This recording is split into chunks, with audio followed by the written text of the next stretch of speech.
इस दुनिया में आपको सबसे बेहतरीन ढंग से जानती है कोई तो आपकी माँ। वो और दुनिया से आपको 9 महीने पहले से जान रही होती है। कहा जाता है कि मेरे नसीब में एक भी गम ना होता अगर मेरी तकदीर लिखने का हक मेरी माँ को होता है। माँ बचपन से पाल के बड़ी होती है। यही ना है छोटका, बड़ा होके क्या बोलेगा, माई वाइफ माई लाइफ। गजब बबुआ गजब। इतना उम्र तो छोड़ दी रहती माई ना तो कुत्ता नोच के खा गया रहता, बड़ा होके कहेगा माई वाइफ माई लाइफ। कभी भी माँ बाप से आप ऊंचे आवाज में बात नहीं कीजिएगा, वरना आपको शिक्षित कहलाने का कोई अधिकार नहीं है।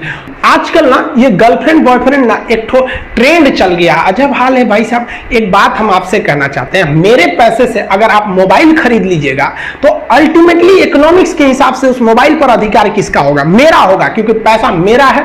तो आप सोचिए, आप बाप के पैसा से अगर लड़की पटाएंगे तो लड़की किसकी होगी इकोनॉमिक्स के हिसाब से, बाप के लिए। तो लड़कियों को भी कहते हैं कि भाई ऐसा लड़का को मत वैल्यू दो जो बाप की कमाई पे तुमको घुमा रहा है, और लड़कों भी कहते हैं जागो, अगर बहुत शौक है ना गर्लफ्रेंड बनाने का तो अपने पैर पे खड़े हो जाओ। जिस दिन पैर पर खड़े होगे ना उस दिन समझ में आएगा ये सब चीजें फालतू चीजें होती है। कई लड़के बेचारे का दिल टूट जाता है, उनका शरीर एम्बुलेंस की तरह हो गया है, घायल दिल लेके घूम रहे हैं। अरे फालतू ये सब चीजें। जीवन में किसी के लिए आंसू मत बहाइएगा, वो आपके आंसुओं के काबिल नहीं होगा, और जो आपके आंसुओं के काबिल होगा वो कभी आपको रोने नहीं देगा।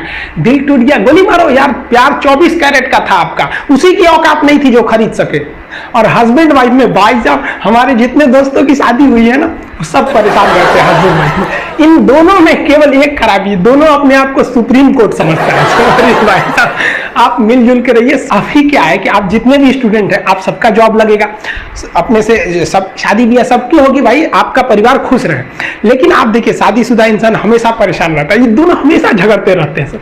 समस्या क्या है, वाइफ चाहती है हस्बैंड को समझाएं अपनी बात, और हस्बैंड चाहता है कि हम अपनी बात वाइफ को समझाएं। भाई आप दोनों से कहना चाहते हैं, आप कोशिश करिए ये क्या कहना चाहते हैं इनकी बातों को आप समझ जाइए, और आपसे कहते हैं आप अपनी बात मत थोपिए, इसकी बातों को समझिए।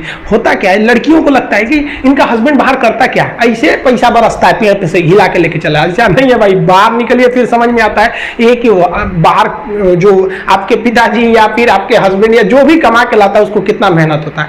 और आदमी लोग को क्या लगता है घर में तो कोई काम ही नहीं है, उठो नाश्ता बनाओ। अरे भाई साहब झाड़ू लगाने से सही नाश्ता बन तो जरूर जाता है, फिर उससे पहले कितनी तैयारियां करनी रहती है, कहां कौन सा सामान है, एक दिन बना के देखिएगा फिर समझ में आ जाएगा। फिर सब लोग खा लिए फिर उसको साफ करो।